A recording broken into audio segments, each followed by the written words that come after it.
안녕하십니까, 정현아입니다.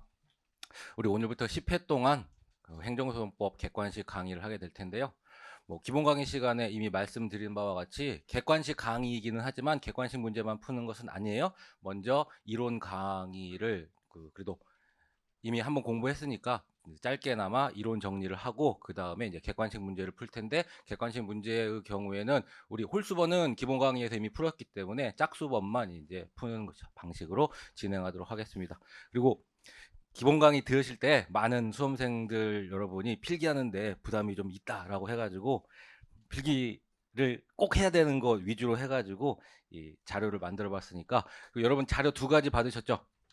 하나는 여기 그 전자칠판에 띄워 있는 필기노트 자료인 거고, 그다음에 이제 나머지 하나는 제가 미리 말씀드렸다시피 우리 교과서에 없는 판례 중에서 그나마 출제 가능성이 조금 있는 판례들을 추려 가지고 그 자료로 배포해 드렸으니까, 그거는 이제 수업 중간중간에 같이 풀도록 할 테니까 이 두 가지 자료는 필기노트는 이제 알아서 하시는 거고, 이 추가 판례 자료는 꼭 가지고 다니세요. 아시겠죠?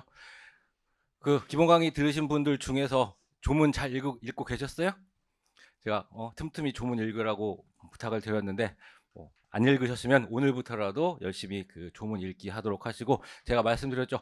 여러분 그 문제 중에 그 우리 40문제 오지선다 200지문을 보잖아요. 200지문 중에서 100지문 정도가 조문 그대로가 출제되거나 이거를 살짝 변형해 가지고 출제가 되니까 조문을 여러 번 반복해서 숙지하도록 하세요. 자, 그러면 먼저 우리 물어보기 싫었는데, 혹시 제 기본 강의 안 들으신 분 계시면 손 들어보세요. 왜 이렇게 많아? 그러면 아예 기본 강의를 안 듣고 객관식부터 들어오신 분 손 들어보세요. 없죠? 다행이다. 어, 뭐, 제 강의를 안 들으신 분들은 뭐 어쩔 수 없이 조금 고생할 수밖에 없는 거고, 그래서 제가 중간에 뭐 예 같은 거 기본 강의 시간에 들었던 것들이 있는데 그거를 지금 와서 할 수는 없고, 어차피 그 문제 푸는 데는 아무런 지장이 없으니까 조금 남들보다 조금 열심히 따라오도록 하시고, 일단 먼저 행정소송법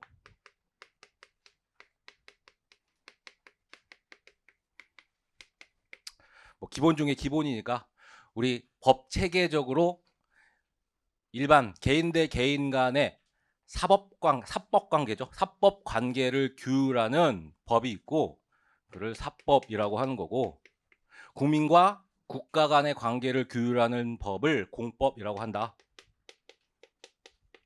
근데 사법 관계의 경우에는 민법이나 민사소송법이 적용이 되는 거고,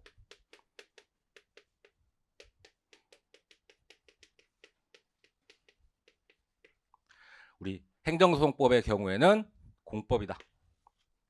그래서 사법 관계이냐 공법 관계이냐에 따라서 사법 관계에는 민법 그리고 민사소송법이 적용이 되는 거고, 우리의 영역은 어디다? 공법 영역이에요. 그리고 행정소송법은 실체법과 절차법을 기준으로 했을 때는 행정소송법은 절차법이다. 그런데 이러한 행정소송법 크게 주관소송과 객관소송으로 나누어지죠. 주관소송이라고 하는 거, 개인의 권익 구제를 위하여 마련된 게 바로 주관소송이죠. 그래서 개인적 권익을 보호하기 위한 거, 이거를 주관소송이라고 한다. 권익, 권리와 이익을 보호한다라는 거예요. 그 다음에 이것과 비교해서 이러한 개인의 권익 보호와는 무관하게, 그죠? 개인의 권익 구제와는 무관하게 행정의 적법성을 보장하기 위하여 마련되어 있는 객관소송이라고 하는 게 있고, 그래서 크게 주관소송과 객관소송으로 나누어진다. 그런데 다시 이 주관소송의 경우에는 국가와 국민 간의 관계가 수직적 관계, 그래서 국가가 우월적인 지위에서 국민에게 어떠한 강제력을 행사하거나 하는 거에 저항하여 제기하는 항고소송이라고 하는 게 있고, 국가와 국민 간의 관계가 일반 민사관계처럼 대등한 관계, 수평적 관계에서 법률 관계를 형성하고 이거를 다투는 당사자 소송이라고 하는 게 있다. 그래서 이와 같이 국가와 국민 관계가 수직적 관계, 국가가 우월한 관계에서 이를 다투는 항고 소송이라고 하는 게 있고, 대등한 관계에서의 법률 관계를 다투는 당사자 소송이라고 하는 게 있다.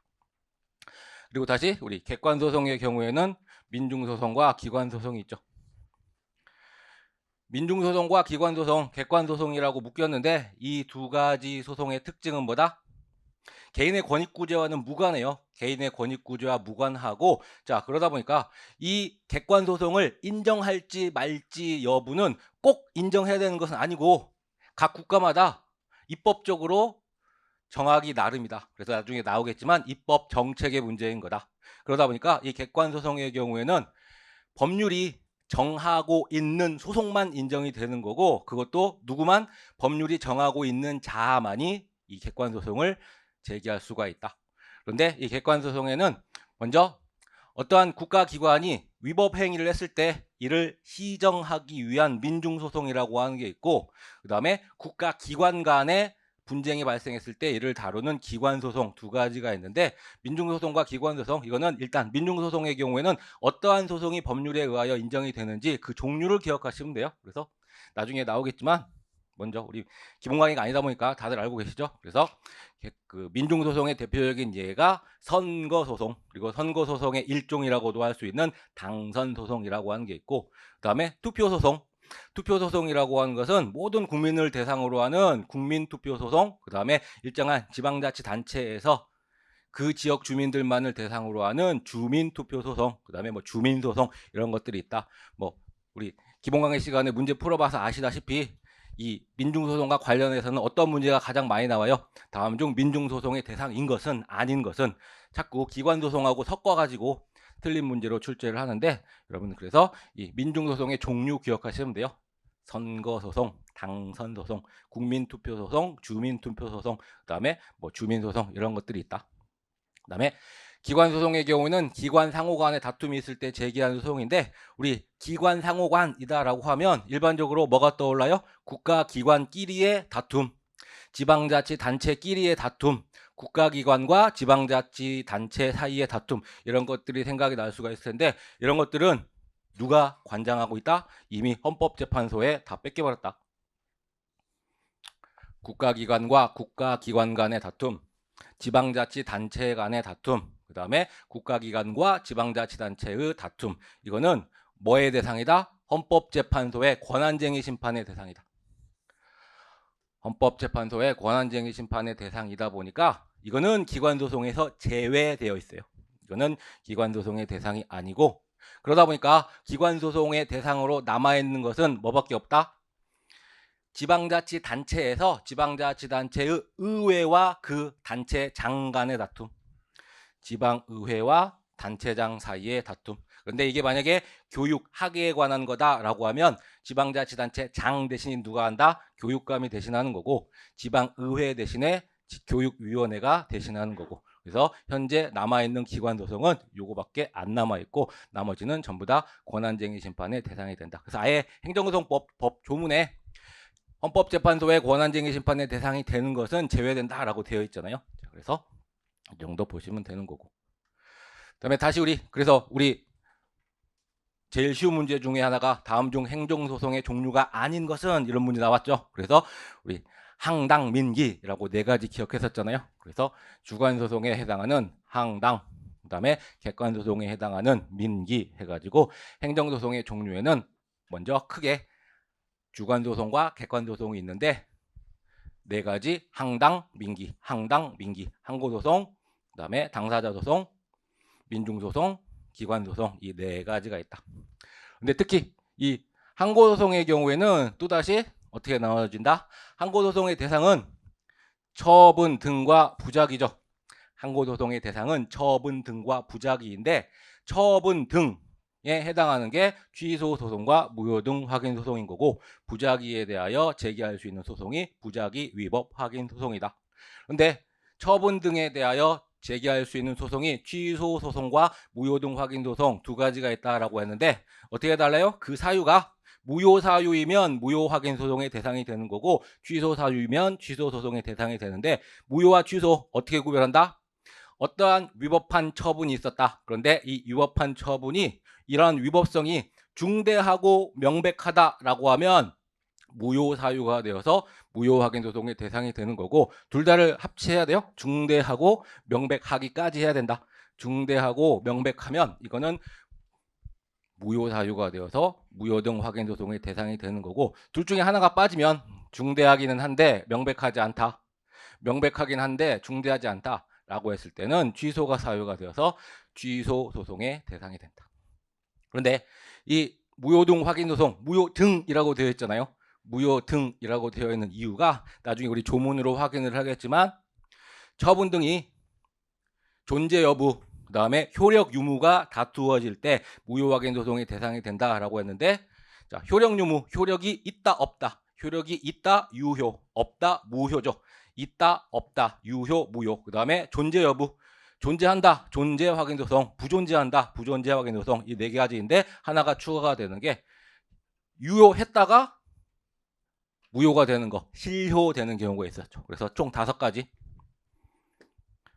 유효 확인 소송, 무효 확인 소송, 존재 확인 소송, 부존재 확인 소송. 그런데 하나 낀 게 유효했다가 무효가 되는 실효 확인 소송. 총 5가지 확인 소송이 있다. 그러다 보니까 무효 등이라고 해놨는데 대부분의 경우가 무효 확인 소송으로 이루어지죠. 그다음에 우리 국가와 국민 간의 관계가 대등한 관계일 때 당사자 소송의 대상이 된다라고 했는데, 이 당사자 소송은 크게 2가지로 실질적 당사자 소송, 형식적 당사자 소송이 있다. 당사자가 빠졌네. 실질적 당사자 소송, 형식적 당사자 소송 2가지로 구별할 수가 있는데, 대부분의 당사자 소송이 실질적 당사자 소송에 해당이 되는 거고, 형식적 당사자 소송에 해당하는 거 여러분 시험 문제에서는 이름 하나만 딱 기억하시면 돼요. 뭐요? 보상금 증감 청구 소송.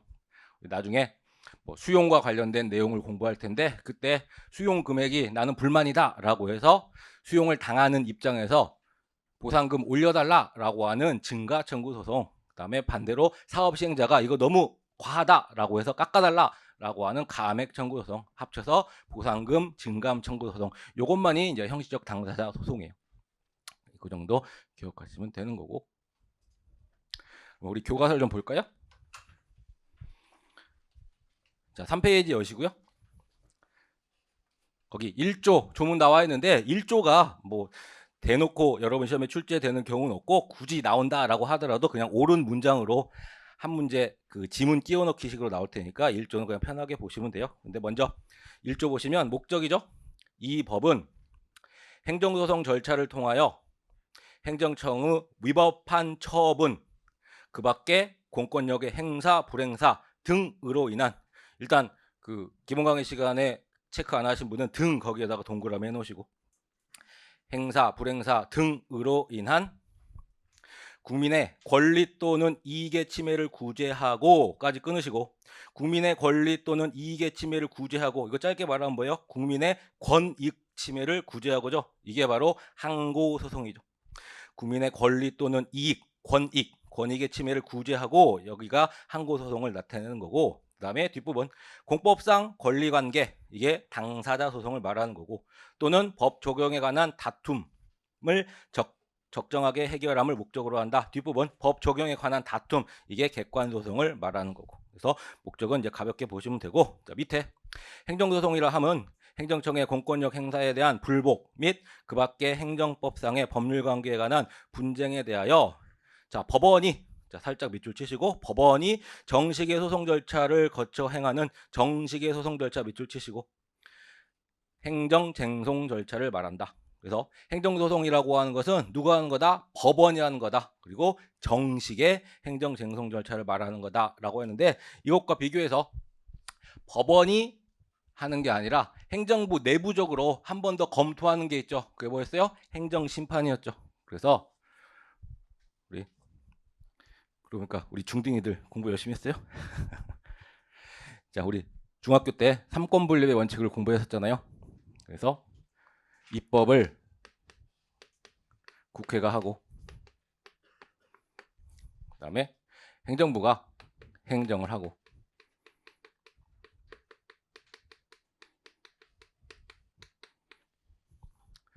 그 다음에 법원에서, 이건 이제 사법이 아니라 사법이죠. 사법, 입법, 행정, 사법. 적용을 하게 되는데 삼권 분립의 원칙상 입법, 행정, 사법이 이루어지고 있다. 근데 만약에 어떠한 행정청이 갑이라는 국민에게 우월적 지위에서 어떠한 처분을 하였다 라고 했을 때 이거를 갑이 법원에 가서 다투는 경우도 있지만 뭐도 가능하다? 일반적으로 행정심판위원회에다가 행정심판을 제기할 수도 있다.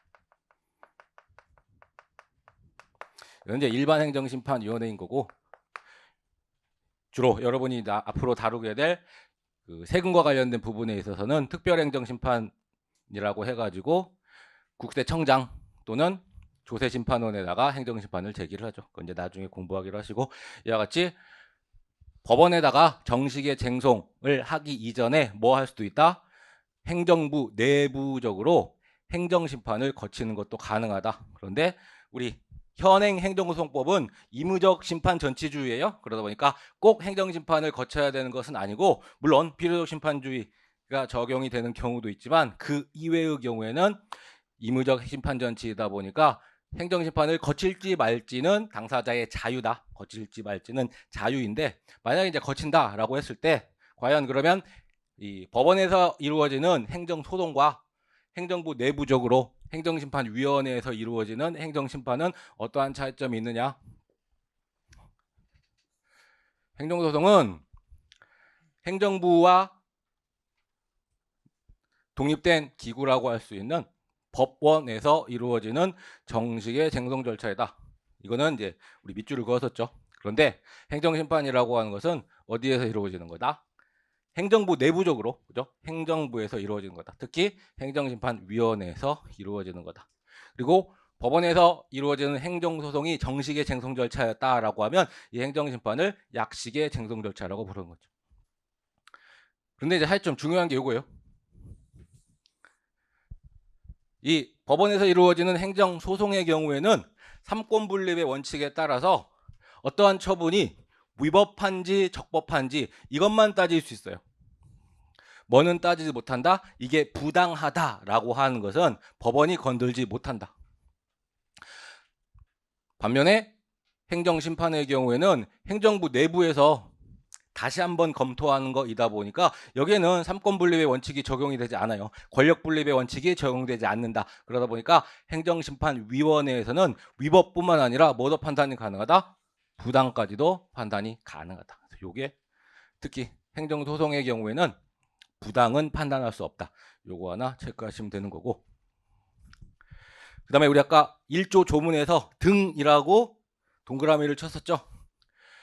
우리 행정소송법을 규정하는 여러 나라들의 입법주의가 있는데, 어떠한 경우에는 예를 들어서 뭐 병역 처분에 대해서만 다툴 수 있다, 과세 처분에 대해만 다툴 수 있다, 이와 같이 열거해 놓고 여기에 대해서만 행정소송을 다툴 수 있도록 만들어진 그러한 나라도 있고, 아니다, 국가가 행하는 모든 행정행위, 모든 행정작용에 대해서는 일반적으로 다 다툴 수 있다라고 규정하는 경우가 있는데, 열거해 놓은 것만 다툴 수 있다라고 하는 것을, 열거해 놓은 것만 다툴 수 있다, 이거를 열기주의라고 하죠.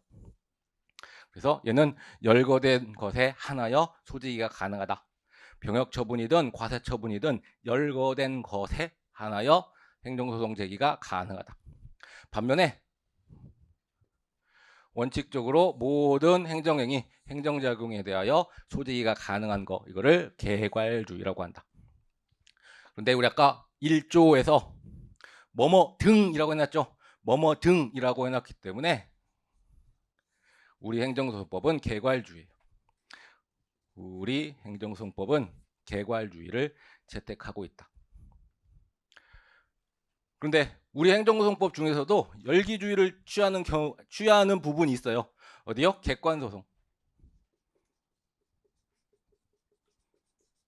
우리 아까 위에서 객관소송은 민중소송과 기관소송이 있는데, 민중소송의 경우에 선거소송, 당선소송, 그 다음에 국민투표, 주민투표소송, 주민소송, 이런 것만 법률에 의해 인정이 된다라고 했잖아요. 이와 같이 열거된 거에 한하여 객관소송이 인정이 되다 보니까 객관소송은 열기주의를 취하고 있어요. 하지만 전체적으로 크게 봤을 때 우리나라는 개괄주의를 취하고 있다.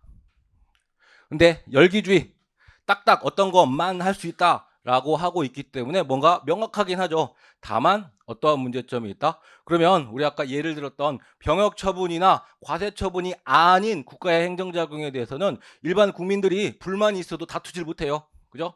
자, 그러다 보니까 국민의 재판 청구권에 제약이 생긴다. 반대로 말하면 같은 말로 국민의 권리 보호에 불리한 점이 있다. 반면에 개괄주의를 취하게 되면 국가가 행하는 모든 행정작용에 대하여 원칙적으로 소지가 다 가능하다면서요. 자, 그러다 보니까 조금만 뭐가 문제가 생기면 법원으로 다 들고 와요. 어떠한 문제점이 생길 수 있다? 소송이 남용될 우려가 있다. 이거를 짧게 남소의 우려가 있죠. 그래서 정반대죠. 이런 국어적으로 이걸 바꿀 수도 있어요. 이건 분리잖아요. 그러면 개괄주의의 경우에는 국민의 권리 보호에 유리하다 이렇게 하면 이거에 이제 장점이 되는 거고. 그건 국어의 문제니까 여러분이 잘 판단하도록 하시고. 네, 다시 이제 3페이지로 교과서로 돌아오셔서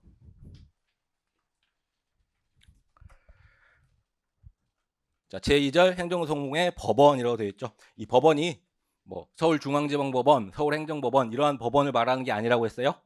판사님이 어떠한 문제를 해결하기 위하여 판결문을 쓰실 때 참조하는 조문 그거 말하는 거예요. 그래서 재판의 소스가 되는 거 이거를 법원이라고 한다. 그래서 거기 그 법원의 원자 한자로 표기해놨는데 그게 근원 원자예요. 근원 원자. 영어가 더 쉽다. 소스예요. 소스. 재판의 소스가 되는 거 이거를 법원이라고 한다. 근데 우리 그럼 법원에서 판사님이 판결문을 쓰실 때 참조를 하는 근원, 소스가 되는 것을 법원이다라고 했는데 우리 앞에서 행정소송법이라고 하는 것은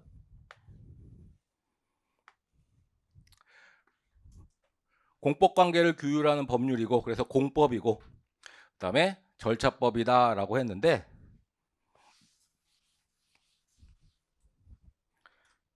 우리 일반법과 특별법이라고 하는 개념이 있죠.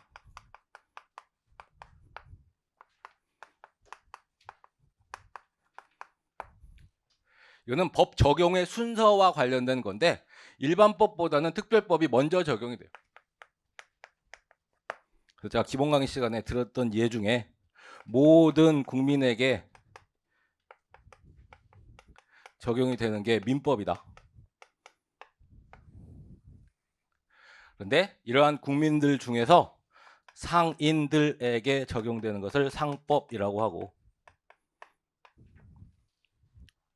그 중에서 상인들 중에서 잘 나가는 상인 우리 증권거래소에 상장이 되어 있는 상장법인 상장회사에 적용되는 게 자본시장법이라고 했죠.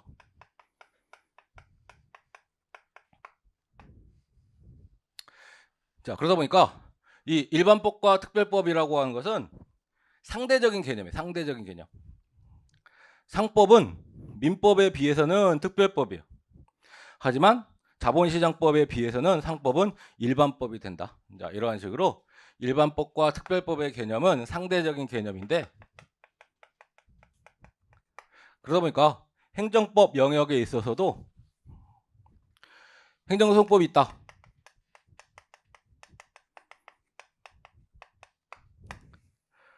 모든 행정관계에 관하여는 이 행정소송법이 적용이 되는데 그런데 어떠한 특별법, 뭐 예를 들어서 국세기본법, 병역법, 뭐 수용에 관한 법률, 뭐 이런 법들이 있다라고 하면 이 특별법들이 먼저 적용이 되고 이 특별법이 규율하고 있지 않은 거 그거를 적용할 때 뭘 적용한다? 행정소송법을 적용한다. 그러다 보니까 이런 거에 대하여 행정소송법은 일반법이 되는 거예요. 그런데 이 행정소송법이라고 하는 게 조문 보셔서 아시겠지만 46개밖에 안 되죠. 46개밖에 안 되기 때문에 이 행정소송법에 없는 거 어떻게 처리하겠어요? 판사님이 판결문을 쓰셔야 하는데 행정소송법에 내용이 없다. 그러면 뭔가 땡겨와 가지고 써야 되는데 이 땡겨오는 세 가지 법, 이거 여러분 시험에 자주 출제가 된다라고 했죠. 그래서 우리는 법 소집 해가지고 암기했어요. 대한민국 법 중에 대통령령이나 시행령 빼고 국회가 만든 법 중에 법자로 시작하는 법은 딱 한 개밖에 없어요. 법원조직법.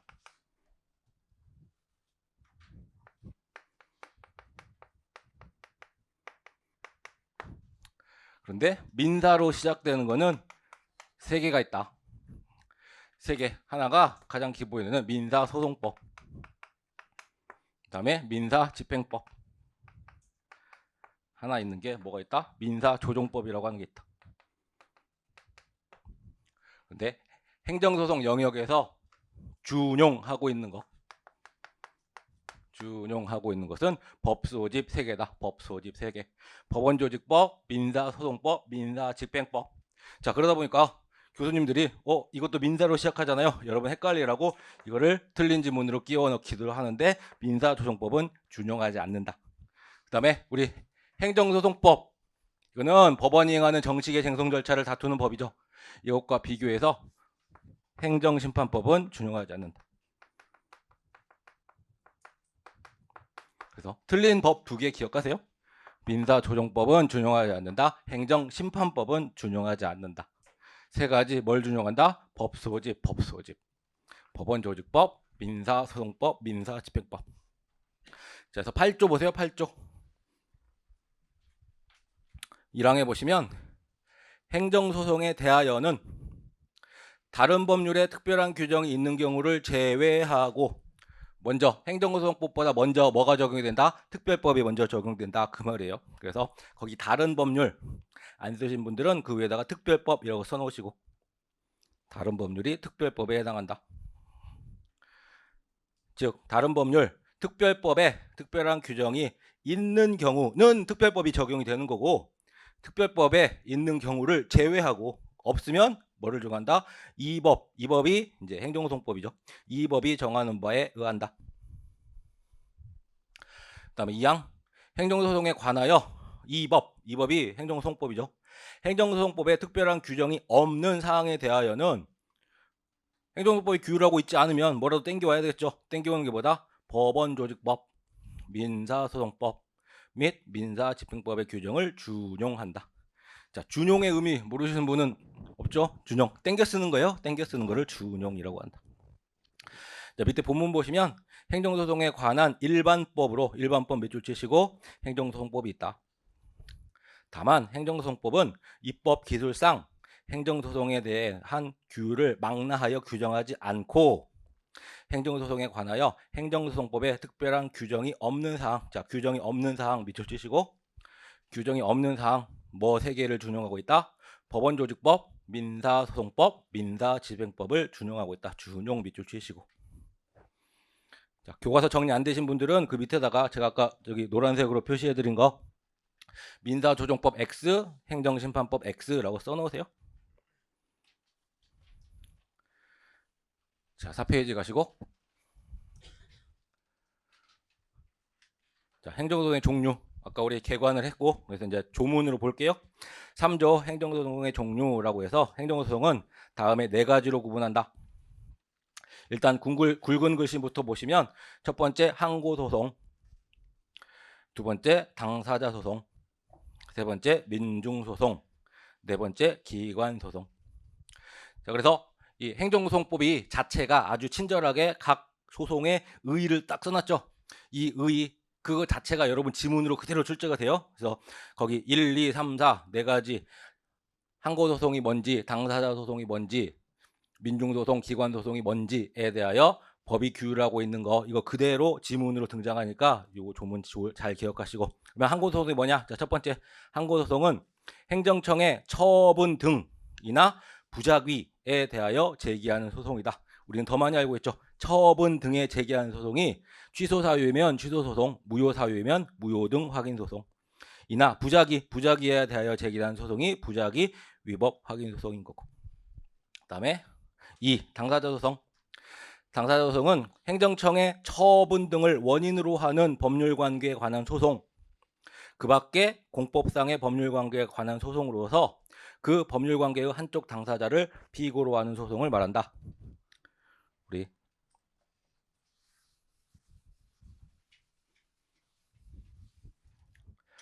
법률관계라고 하는 말이 나오는데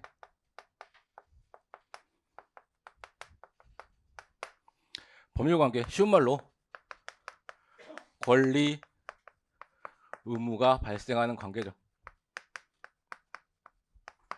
더 쉬운 예로 갑이라고 하는 사람이 이마트에 가서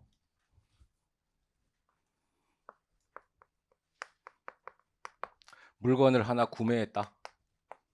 물건 구매 계약을 체결하였다. 라고 했을 때 갑에게는 어떠한 권리가 생긴다? 물건을 샀으니까 물건을 나에게 주세요. 라고 하는 권리가 생길 테고, 반대로 의무가 생기죠. 어떠한 의무? 대금을 지급할 의무가 생기고. 그런데 이 권리와 의무에 대응해서 이마트에게는 어떠한 갑은 물건을 받을 권리 대신에 이마트는 이 물건을 줘야 할 의무가 생기죠. 그리고 갑이 대금을 지급할 의무에 대응해서 이마트는 이 대금을 받을 권리가 생기는 거고. 이러한 권리 의무의 발생 관계, 이거를 법률관계라고 하는데, 이 법률관계는 다시 어떻게 나눌 수 있다? 사법상 법률관계가 있고, 같은 말로 민사상 법률관계, 공법상 법률관계가 있다. 근데 이 법률관계라고 하는 거 대등한 당사자 사이에서 권리와 의무가 발생하는 관계이죠. 자, 그러다 보니까 이 법률관계는 사법상이냐 공법상이냐 발생 원인에 있어서 조금 차이가 날 뿐인 거지 구조적으로는 비슷해요. 그런데 이 공법상 법률관계가 발생하는 원인이 국가가 일반 국민에게 우월적 지위에서 행하는 처분 등을 원인으로 해서 발생할 수도 있고, 그 밖에 원인에 의하여 공법상 법률관계가 발생할 수도 있고. 자, 그러다 보니까 이 대등한 당사자들끼리에 발생한 이 공법상 법률관계를 다투는 소송, 이게 뭐다? 당사자 소송이다.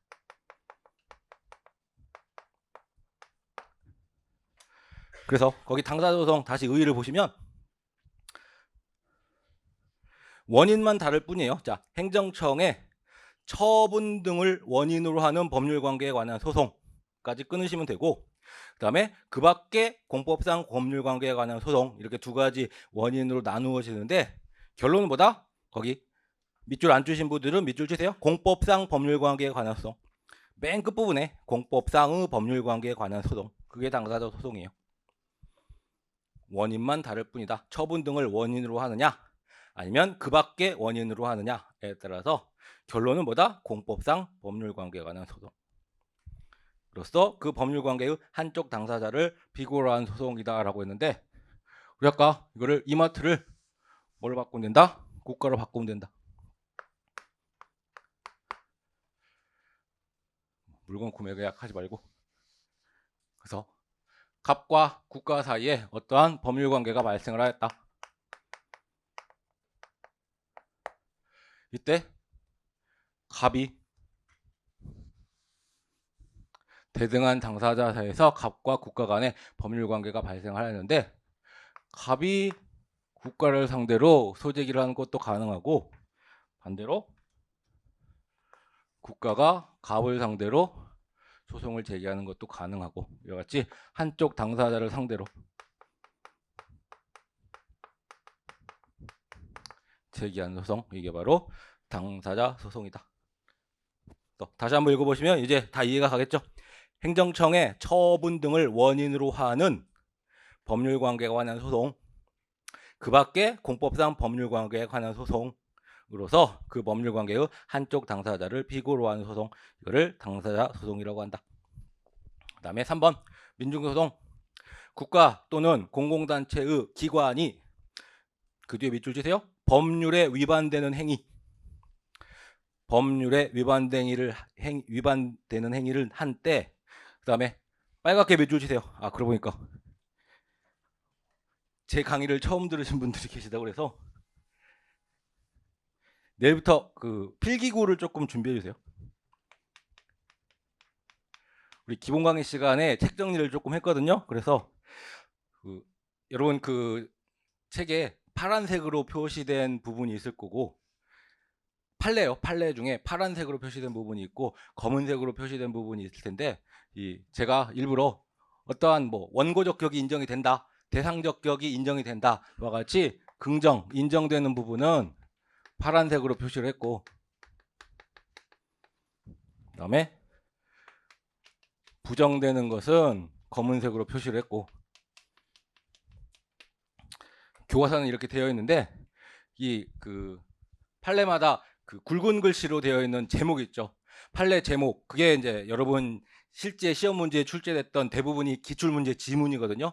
이 기출문제 지문 중에서도 저희가 키워드를 잡을 거예요. 키워드를 잡을 건데, 그때는 이제 파란색 형광펜으로 키워드 체크를 할 거고, 하이라이트를 할 거고, 그 다음에 검은색의 경우에는 노란색 형광펜으로 키워드를 잡을 텐데, 이미 이제 기본 강의 들으신 분들은 다 체크가 되어 있을 테고, 안 들으신 분들을 위해서 제가 이제 그 키워드를 불러드릴 테니까 그거 체크하기로 하시고, 그다음에 제가 밑줄 그으세요라고 하는 것은 여러분이 이제 마음에 드는 색깔로 밑줄을 그으시면 되는데, 그 간혹가다 제가 빨갛게 밑줄이라고 하는 게 있어요. 빨간색의 경우에는 조금 중요하고 자주 출제가 되고 조금 헷갈리고 이런 것들을 이제 빨간색으로 제가 밑줄 그으라고 할 테니까 그 다른 거 몰라도 필기구만 조금 준비해 주시면 돼요. 자, 모았다. 자, 거기 3 민중소송 보세요. 자, 민중소송과 관련하여 거기 국가 또는 공공단체의 기관이 법률에 위반되는 행위, 거기 밑줄 치셨죠? 법률에 위반되는 행위를 한 때에는, 자, 그 뒤에 빨갛게 밑줄 치세요. 직접 자기의 법률상 이익과 관계없이까지. 직접 자기의 법률상 이익과 관계없이. 그래서 우리 민중소송, 객관소송의 일종이죠. 객관소송의 일종이다 보니까 개인의 권익구제와는 상관이 없어요. 자, 그러다 보니까 이렇게 직접 자기의 법률상 이익과 관계없이 뒤에 그 시정을 구하기 위하여 제기한 소송, 거기 시정 다른 색으로 밑줄 치시고. 민중소송은 간단하게 법률에 위반되는 행위를 시정하는 소송이에요. 법률에 위반되는 행위, 누가 국가 또는 공공단체의 기관이 법률에 위반된 행위를 한 때 그를 시정하기 위한 소송이 민중소송인데, 여러분 시험에 이제 자주 출제되는 문구가 아까 빨갛게 밑줄 친 부분 있죠. 직접 자기의 법률상 이익과 관계없이인데 관계가 있어야 한다, 이렇게 틀린 지문으로 이제 자주 출제가 되니까 거기 이제 중요하게 생각하시고, 그다음에 4번 기관소송, 국가 또는 공공단체의 거기 뒤에 밑줄 치세요. 기관상호 간에 있어서의 권한의 존부 또는 그 행사에 관한 다툼이 있을 때 이에 대하여 제기한 소송이다. 다만 헌법재판소법 제2조 규정에 의하여, 그 뒤에 빨갛게 밑줄, 헌법재판소의 관장사항으로 되는 소송은 제외한다. 자, 그리고 거기 헌법재판소의 관장사항으로 되는 소송이라고 되어 있는데 거기를 괄호 치시고, 그게 권한쟁의 심판이에요. 우리 아까 봤던 권한쟁의 심판. 그래서 권한쟁의 심판은 제외된다라고 출제가 되기도 하고, 헌법재판소의 관장사항으로 되는 소송은 제외한다, 이렇게 원문으로 출제가 되기도 하고. 그래서 출제되는 포인트는 그 두 가지니까 잘 기억하시고, 자, 밑에 본문 보시면 행정소송법은 행정소송을 항고소송, 당사자소송, 민중소송, 기관소송으로 구분하고 있다. 그래서 항당민기 이렇게 기억하시면 돼요. 항당민기. 그 다음에 항고소송과 당사자소송은 개인적 권익의 보호, 거기 밑줄 치시고, 개인적 권익의 보호를 목적으로 하는 주관적 소송이고, 주관 밑줄 치시고, 그 다음에 민중소송과 기관소송은 개인의 구체적인 권리 의무와는 무관하게 행정의 적법성을 보장, 거기 행정의 적법성 보장 밑줄 치시고, 행정의 적법성 보장을 주된 목적으로 하는 객관적 소송이다. 객관 밑줄 치시고.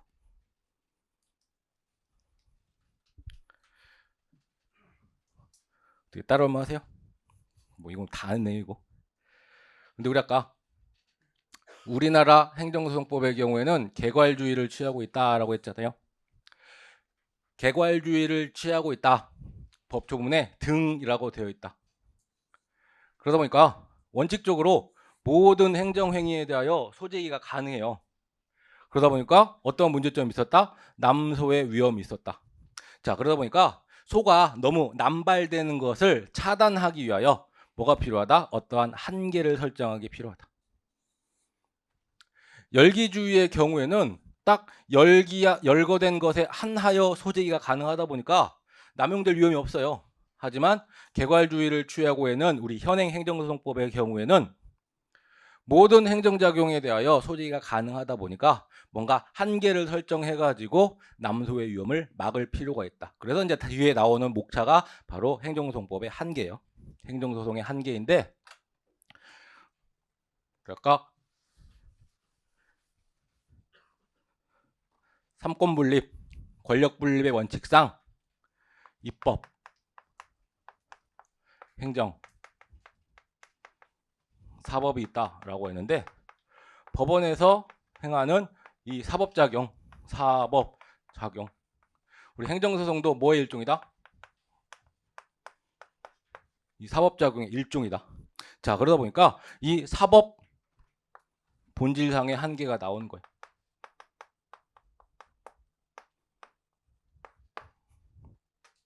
그런데 이 사법이라고 하는 건 뭐다?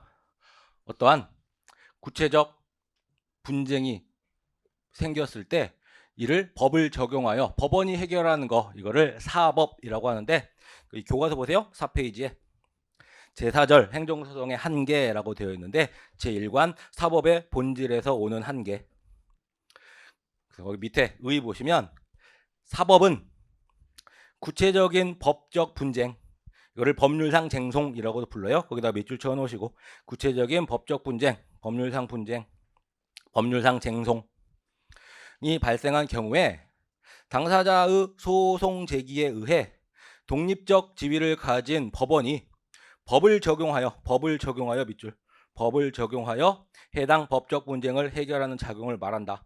자, 그러다 보니까 사법이보다 구체적인 법적 분쟁이 생겼을 때 법을 적용하여 분쟁을 해결하는 거, 이게 사법이에요. 자, 그러다 보니까 어떠한 구체적인 법적 분쟁이 발생하지 않았다라고 하면 사법 본질상 이건 사법이 아니기 때문에 사법으로 해결할 수 없다. 같은 말로 행정소송이 대상이 되지 않는 거예요. 법을 적용하여 해결하는 게 사법이에요. 그래서 법을 적용하는 게 아니라 뭐 반대로 말하면 법을 제정한다, 법을 만든다, 이런 거는 행정소송의 대상이 되는 거 아니고, 그다음에 법을 적용해서 해결할 수 없는 것들, 이런 것들은 행정소송의 대상이 되지 않는 거고. 그러면 하나하나 보시면 먼저 1. 구체적인 법적 분쟁이 아닌 사건이라고 되어 있죠. 우리 그 전에 기본기록, 우리 국가가 국민에게 우월한 지위에서 수직적 관계에서 행하는 거, 이거를 이제 처분이라고 했는데, 이 처분을 판례에서 법 조문에 있는 건 아닌데 판례가 꼭 넣는 그런 그 관용 문구가 있는데, 처분은 뭐다? 국민의 권리 의무에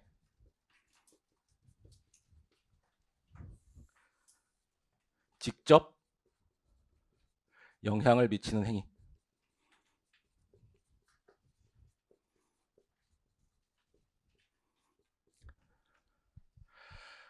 판례가 늘 쓰는 문구, 처분이란 뭐다? 국민의 권리 의무에 직접 영향을 미치는 행위.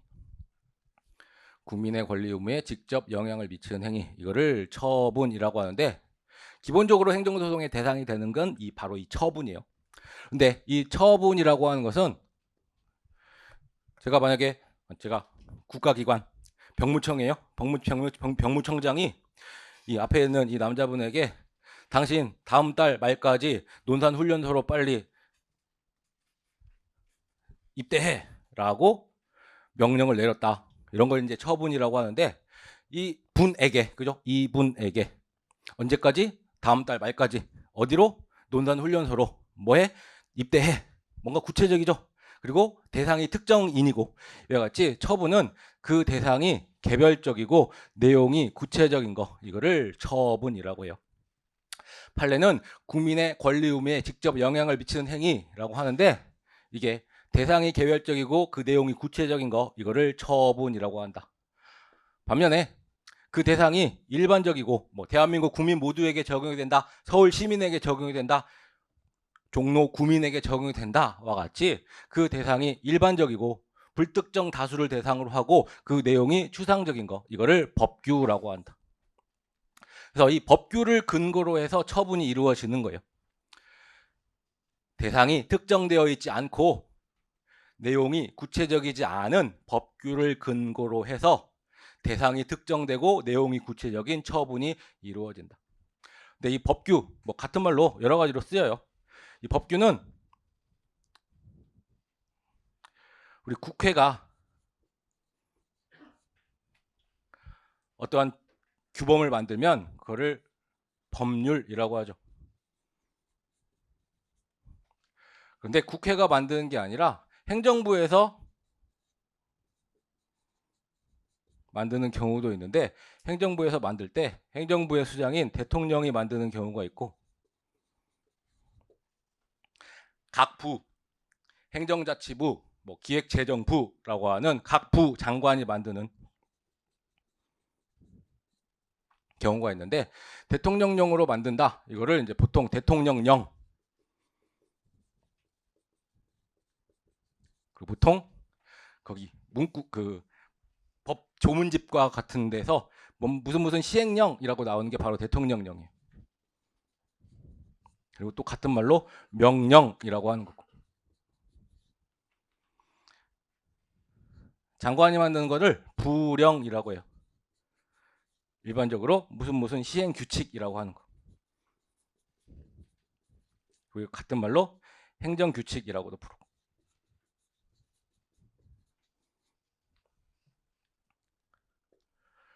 그래서 요거를 주로 법규라고 해요. 법규. 그래서 뭐 법규라고도 하고, 용어 몰라가지고 틀리면 억울하니까 행정부에서 만드는 이러한 것을 법규라고 하는데, 법규 같은 말로 법규 명령이라고도 하고, 그다음에 요거 따가지고 법령이라고도 하고.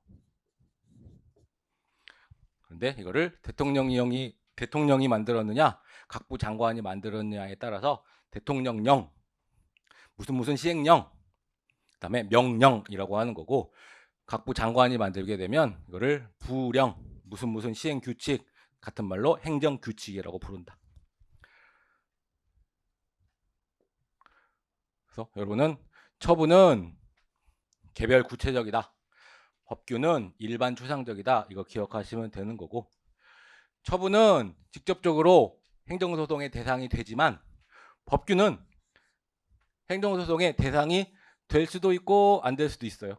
이거 이제 나중에 공부하기로 하시고, 어찌됐건 처분과 법규는 구별해야 된다. 처분과 법규는 구별을 해야 된다.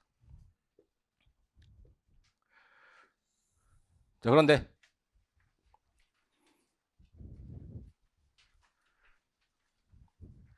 오타가 있네. 여러분들 화이트로 지우세요.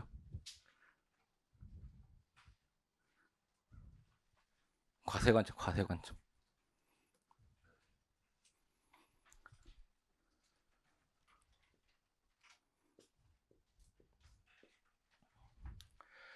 자, 과세관청이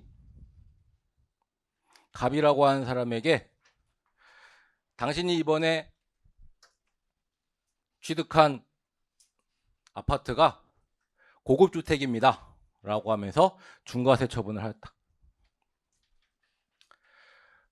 그런데 갑은 내가 이 아파트를 구매할 때는 이게 고급주택이 아니라고 들었는데, 그래서 샀는데, 아니에요, 이거 잘못된 처분입니다 라고 해서 이거는 위법한 과세 처분입니다 라고 법원에다가 취소소송을 제기하였다. 물론 세금과 관련된 거기 때문에 뭐 직접 법원으로 못 가죠. 필요적 심판 전치주의가 적용이 되기 때문에 국세청장에 대하여 또는 조세심판원에 대하여 먼저 행정심판을 거치고 와야 되는데 이제 그거는 생략하기로 하고 이제 법원에 가가지고 취소 소송을 제기하였다. 이 중과세 처분은 위법합니다. 위법한 과세 처분입니다. 위법한 과세 처분입니다. 라고 하면서 취소 소송을 제기하였다. 관세라고 해도 맞긴 한데 여기 아파트니까 고급주택이니까 관세를 매길 일은 없잖아요. 그래서 위법한 과세 처분입니다. 라고 취소 소송을 제기를 했는데 이제 갑이 취소 소송을 제기했으니까 원고가 될 테고 이 과세관청이 피고가 될 텐데 피고가 법정에서 하는 말 무슨 소리입니까? 저는 대통령령 즉 법규에 따라서 그대로 과세 처분을 했을 뿐입니다. 라고 주장을 했는데 알고 봤더니 지방세법 시행령에 아파트가 245제곱미터를 초과하면 고급주택이다 라고 나와 있는 거예요. 자, 그러다 보니까 그러네. 법규에 따르면 너가 산 아파트는 245제곱미터를 초과했기 때문에 고급주택 맞네 라고 하니까 그때 갑이 다시 주장하는 거. 아니요. 이 법규 자체가 잘못된 겁니다. 우리 지방세법 시행령이라고 하는 대통령령은 뭐에 따라서 제정이 돼야 된다?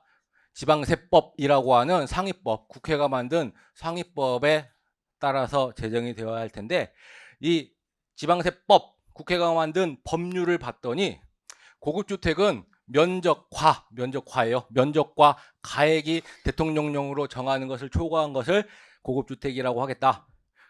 잠깐만, 그러니까 글씨가 좀 다르죠. 그냥 예를 든 거고 여러분 시험에 안 나와요? 그냥 여러분 그 이해를 편하라고 한 거고. 다시. 그래서 이거는 시험에 안 나온다고요. 그 글씨가 폰트가 이렇게 굵은 글씨 그 반듯반듯한 게 아니라 약간 꾸불꾸불한 거 이거는 시험에 안 나오는 거라고. 그래서 법에서는 면적과 가액을 대통령령으로 정하라라고 하고 있었어요. 그런데 실제 지방세법에서는 뭐만 정하고 있었다? 면적만 정하고 있을 뿐 가액은 정하고 있지 않았다. 자, 그래서 이 지방세법 시행령이라고 하는 법규 자체가 위법한 거였어요. 자, 이렇게 위법한 법규를 토대로 해가지고 처분이 내려지면 당연히 뭐도 위법해진다? 처분의 근거 법규가 위법하면 당연히 과세 처분도 위법해진다. 그러다 보니까 법원에서 이거 법규가 위법해서 처분도 위법하네 라고 해서 인용 판결을 내렸다. 그러면 이제 갑은 구제를 받았죠. 갑은 구제를 받았는데 이와 같이 갑과 같이 어떠한 중과세 처분이 내려졌다. 사건이 발생을 하였다. 근데 이 사건을 해결하기 위하여 이 법규가 적용이 된다.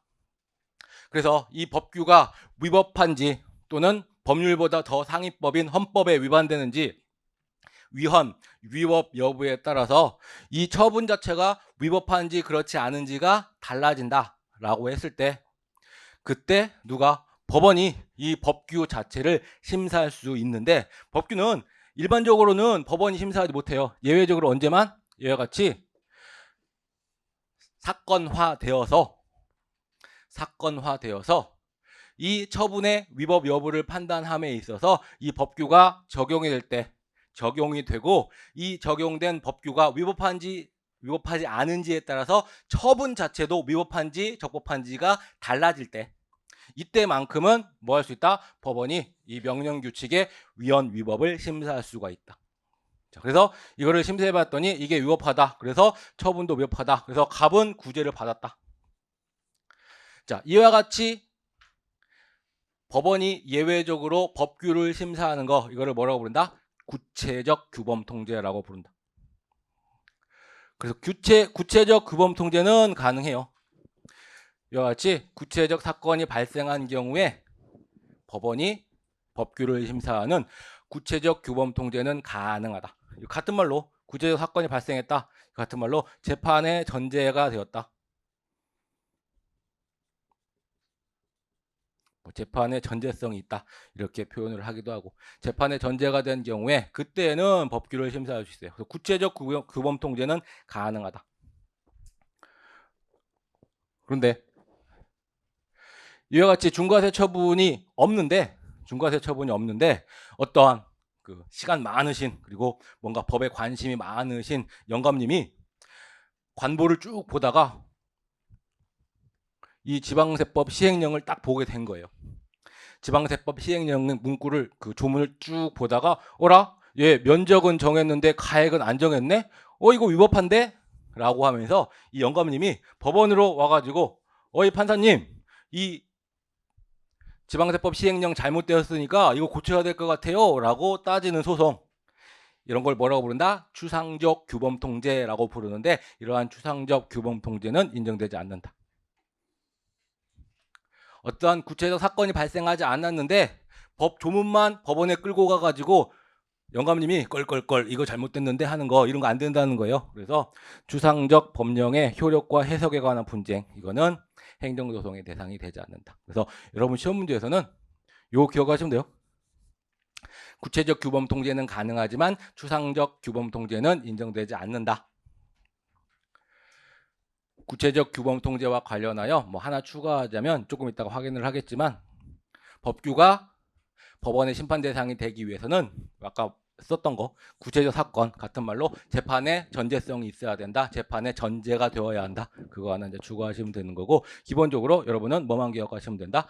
사건이 발생했을 때의 구체적 규범 통제는 가능하지만 추상적 규범 통제는 인정되지 않는다. 이제 요거 기억하시면 되는 거고.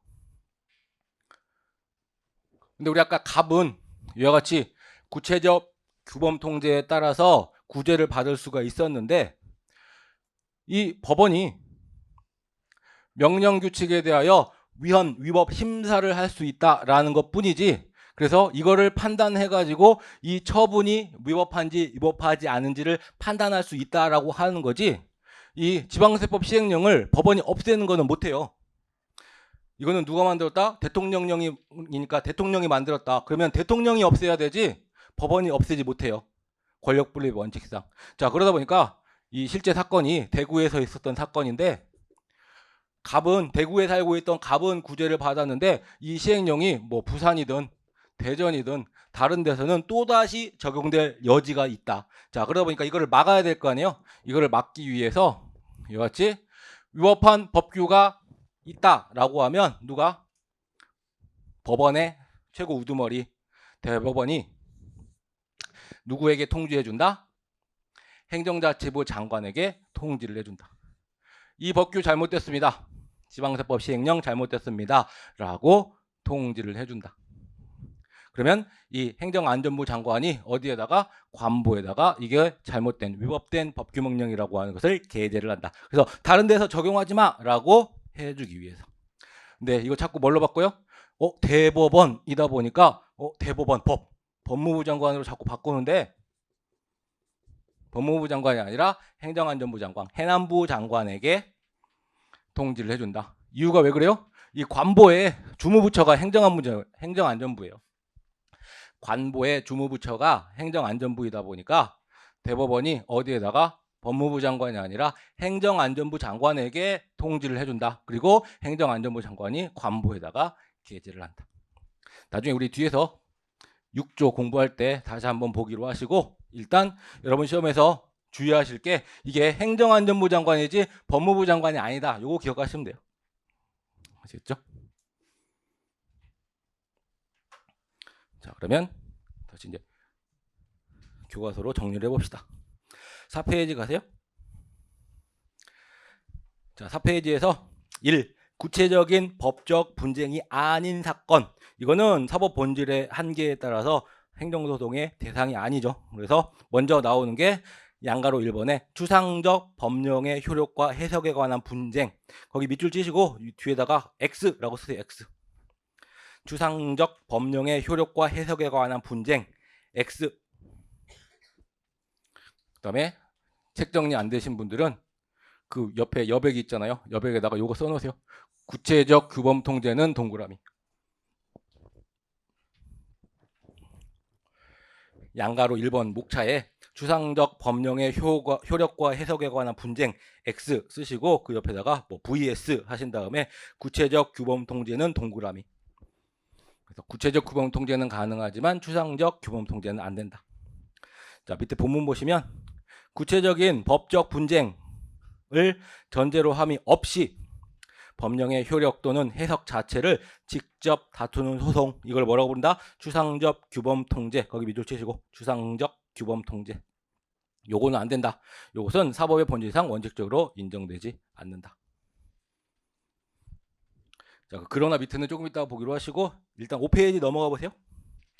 5페이지 넘어가 보시면 거기 판례와 판례 중간에 본문 있죠. 거기 보시면 그리고 명령 규칙 또는 처분이 헌법이나 법률에 위반되는 여부가 재판의 전제가 된 경우, 거기에 밑줄 치세요. 재판의 전제가 된 경우. 그게 같은 말로 뭐다? 구체적 규범 통제예요. 한번 추가로 써놓으세요. 재판의 전제가 된 경우 밑에 구체적 규범 통제. 자, 다시 한번 읽어보시면 자, 명령. 이게 대통령령 말하는 거예요. 대통령령. 무슨 시행령. 그다음에 규칙. 이게 행정규칙. 무슨 시행규칙 말하는 거고. 묶어서 이거를 뭐라고 한다? 법규라고 한다. 즉 명령 규칙 또는 처분이 헌법이나 법률에 위반되는 여부가 뭐하면 재판의 전제가 된 경우에는 대법원은 이를 최종적으로 심사할 권한을 가진다. 그래서 이 헌법 조문이다 보니까 이거 문구 그대로 나올 수도 있어요. 자, 그다음에 거기 관련 판례 보세요. 자, 법원이 법규명령보다 명령하고 규칙을 묶으면 법규명령이라고 하는 거예요. 아니면 그냥 법규라고 나올 수도 있고, 법원이 법규, 뭐 법규명령, 명령규칙 다 같은 말. 법원이 법규명령의 위헌, 위법 여부를 심사하려면 그것이 재판의 전제가 되어야 한다. 자, 파란색 형광펜으로 재판의 전제 정도 하이라이트 해놓으시면 되고, 재판의 전제. 재판의 전제가 되어야 한다. 그게 구체적 규범 통제는 가능하다라는 말이에요.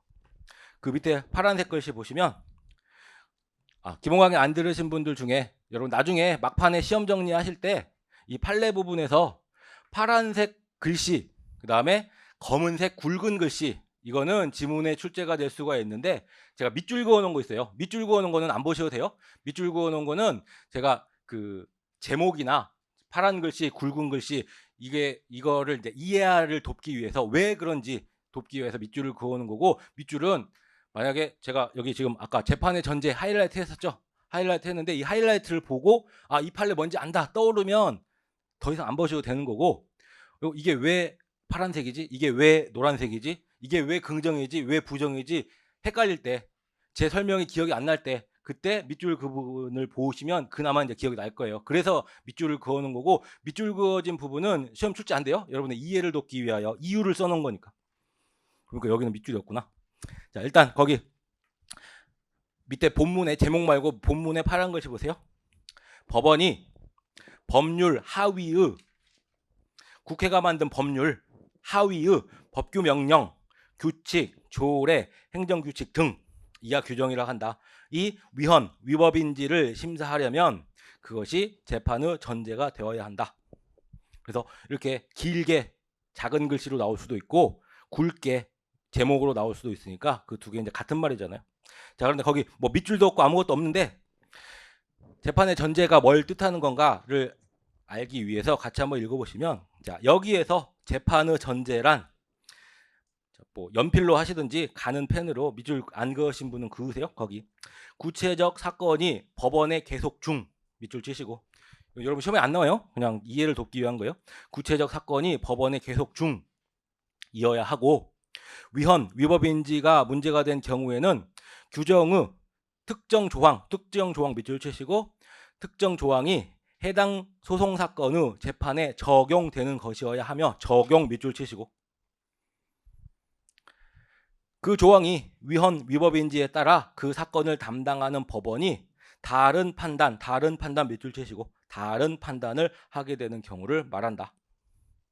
자, 그래서 우리 아까 봤던 사례를 들자면, 자, 중과세 처분이 있었다. 그죠? 그러다 보니까 이 중과세 처분을 취소해달라라고 하는 구체적인 사건이 법원에 계속 중이었고, 그리고 이 중과세 처분과 관련하여 그 대통령 시행령이라고 하는 집행사법 시행령이 적용이 되는 경우였고 일정 조항이 적용이 되는 경우였고 이 조항이 위법인지 여부에 따라서 처분이 위법인지 여부가 달라졌다. 다른 결론이 도출이 된다. 이게 바로 재판의 전대성 같은 말로 구체적 규범 통제를 말하는 거예요.